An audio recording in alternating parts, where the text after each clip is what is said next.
Hey guys, I wanted to do a YouTube video just going through how I plan out my programs, why I make the decisions that I do when I'm programming. So I was just going to hope maybe this would help some of you guys, maybe not.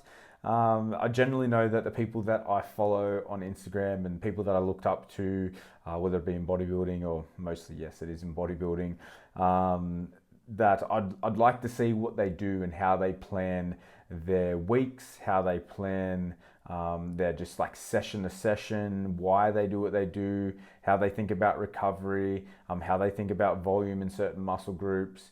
So yeah, I thought it might be interesting for you guys, might be a bit of food for thought if you are undertaking your own programming journey. Maybe you want to do some programming yourself. So I'm just going to keep this pretty raw. I'm just going to roll through literally the program that I've written up for you guys. As I said, hopefully it's informative. If you want me to go into more depth in anything, just comment down below. I'm happy to go through that in future videos. So what I was thinking in this one was I was just going to sort of do an overview of my training week. And then from there, I was actually going to break down each individual day and also film in the gym and just give some like technique cues, how I plan to progress at certain movements, whether that be through load, whether that be through reps, whether how much volume I'm planning to add on to certain movements and certain muscle groups. So yeah, if any of those things sound interesting to you, definitely drop a comment below of what you'd like to see next. But that's what I'm sort of planning. So just a bit of an overview here, and then I might dive into like future weeks, get a little bit deeper into it. So yeah, for this particular video, for this particular training block, I should say, I am doing 6 days a week. Okay, now I've just come off doing 5 days a week for about 5 months. Just feel like I need a little bit more volume on certain areas. In those previous 5 months, why I was just doing 5 days a week is because I was mainly focusing on just back and delts. I was specializing on those days. So I sort of had like 3 big days where I would smash back, smash delts.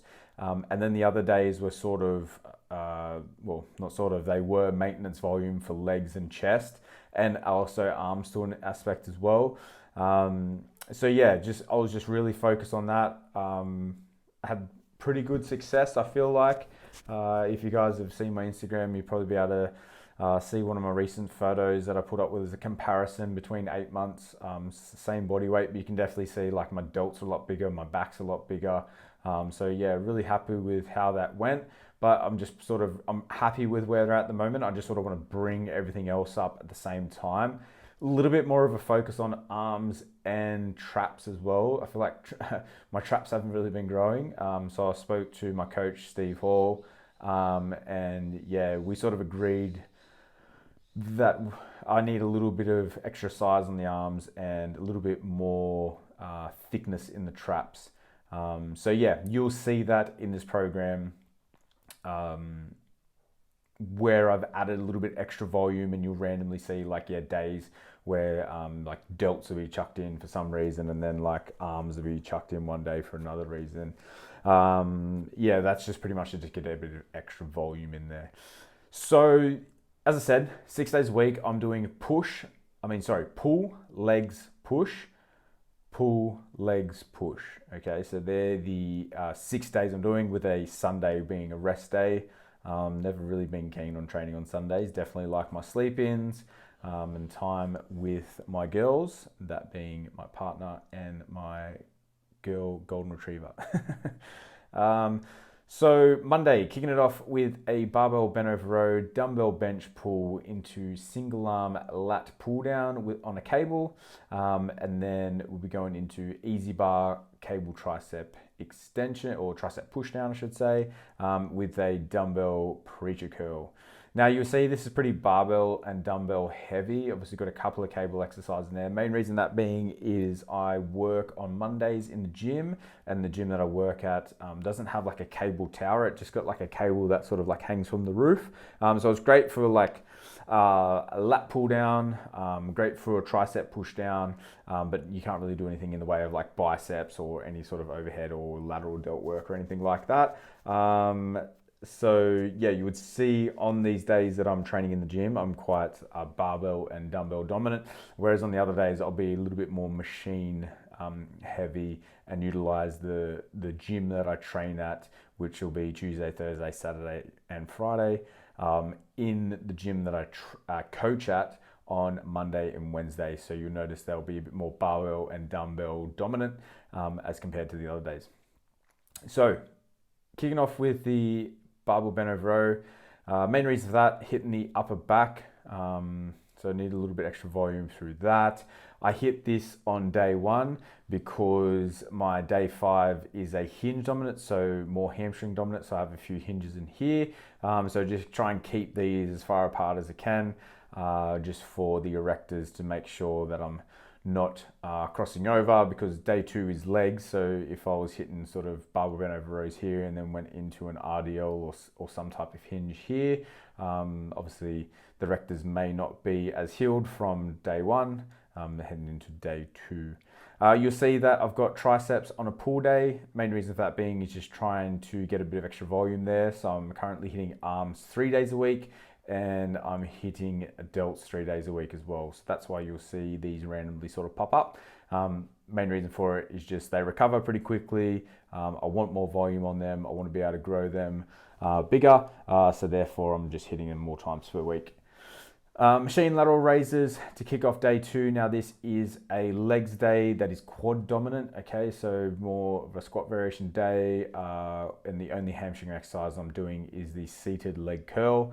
So starting off, machine lateral raises, then in the seated leg curl, then into machine standing calf raises, then belt squat into machine leg extension, and then I have the decline leg raises for 1 set, but that will be a giant set. So I'll just increase by 2 reps. I think I'm starting at 30 reps and then increasing by 2 reps each week that we go on until it gets to a stupid number, and I'm doing 1,000 sets of leg raises, which would be sweet.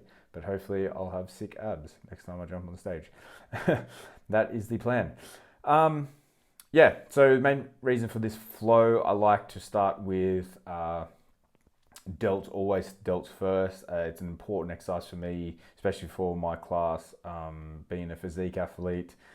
There's a lot of dudes with just amazing delts getting around. It makes your V-taper look all that bigger. So if you've got bigger, wider shoulders, it's going to make your waist look a lot narrower. So if you were trying to get that sweet V-taper, it would definitely be programming lateral delts first. A lot of the times they get pushed to the end, the same with arms. But if you really want to try and progress them, you should be putting them at the start of your workout, because that's when you'll be fresher. You'll be more likely to progress at that movement, which means in the long term, you're more likely to grow. That's the main reason why I do it. Plus, it's not really fatiguing. Like, if anything, it gets me warmed up for the rest of the session. Like, to be honest, I feel weird when I do sessions where it starts off like Monday with a barbell bent over row. I'd probably rather do some sort of delt work just to get me a little bit warm before I head into like a big compound movement. And that's actually the reason why I do seated leg curls, is because it gets me a little bit warm, gets me in the mood. There's nothing worse than going into a big compound movement when you're sort of like half cold and just sort of stepped into the gym. So that's the main reason I chuck these in. And then plus, like, I get to a compound movement and I'm like, well, I've just got this, and once I'm finish this, I'm done. That's just the way that I flow it. Obviously, there's no sort of magic to it. I think there is a little bit of magic to prioritizing muscle groups that you want to grow. So if you want to grow lateral delts, if you want to grow arms, definitely try and move them up in the session for at least 1 or 2 days a week, because it gives you a lot more chance to progress. And if you can progress long term, you're probably going to grow muscle. Camber bar bench press. Now this is another day that I'm in the gym that I work at, so it's going to be dumbbell and barbell heavy, as you can see. No machines or cables in sight for this one, but they do have a cambered bar, which is sweet. So I'll be hitting a cambered bar flat bench press, which just pretty much means that there's a curve on the bar, so you can get your hands below the chest, which is a sweet movement. It's like you get the dumbbell range, but with the stability of a bench press, so it's pretty sweet. You'll see that when I do the workout videos. You'll see incline dumbbell bench press into seated dumbbell shoulder press into a D dumbbell incline tricep extension. Then for day 4, we'll be doing pull, okay? Again, starting with lateral raises. You'll see this commonly that I start with lateral raises, then neutral grip pull-up, into single arm machine lat row. Now this is sort of like a vertical lat bias row, which you will see. Lying T-bar row, probably my favorite upper back exercise. Then we got the dumbbell incline curl with the bench supported dumbbell shrug. As I said, need to bring up traps. So yeah, trying to get those extra bit of trap volume in there where I can. Machine seated calf raises. Now this isn't really seated, it's just me being lazy and not putting a variation of the machine standing calf raises, because this one I'm doing all length and partials. So it's a machine standing calf raise, but it's all length and partials just so I can record it, and because I'm able to obviously do a lot more reps with using length and partials, so it would throw off my PBs and stuff. So that's why I program it like that. Machine lying leg curl, just get a little bit of hamstring stimulus before I head into back extensions, which will be a hamstring biased movement, and I'll show you how I do that in the videos. And then we go into a Smith machine hack squat and ab crunch machine, which is a pretty sweet machine, Cybex. You'll see that again in the workout videos. Then for day 6 to finish, I've got cable crossbody lateral raise, really hit the delt in the lengthened position, which is sweet movement. Then going into machine incline press, machine flies, also have a pin loaded machine row. Now, main reason to have this is my upper back recovers quite quickly. So I have the ability to hit it 3 days in the week. So I hit upper back here, a little bit upper back here, and then I'll also hit upper back here. As I said, just recovers really quick. My lats don't cover as quickly. That's why I don't train full back. I just train upper back. My lats, after this day, they'll be sore probably up until Monday. Don't know why that is. Maybe I'm a little bit more fast twitch. I don't know. There's some people that think that fast twitch take a little bit quicker to heal, so potentially could be that reason. I'm maybe more fast twitch in my lats. I don't really know. All I know is that they take longer to heal than what the upper back does. So I'm going to take that healing power and add some extra volume into it. Then I got cable overhead extension into cable bicep curls and cable face pulls, which will be a giant set for that as well. Cable overhead, obviously I'm hitting arms here, so you can see that I'm hitting arms, so triceps and biceps on day 1. Then I have a rest day. Then I hit it again on day 3 for push. So I hit triceps, but not biceps, because the next day I have pull, which I'll be hitting biceps on. Then I have a day to recover both biceps and triceps, which I hit it again. And then I have another day on Sunday to recover before I hit it again on Monday. That's the main reason behind it, because yeah, that's how I've worked it out so that I'm able to recover and still be able to challenge but the biceps and triceps without being overtrained. So that's how I figured it out. Usually you'll see push-pull legs, but I've gone with pull legs push, just so I have that day in the middle, so I'm able to hit arms 3 days a week. So that's sort of why I've planned it like that. And obviously you can see I've chucked in some lateral delt work on these days. Main reason I did it on this day and not this day is because I don't have cable machines at this gym, only on this gym, so that's why I'm hitting it that day.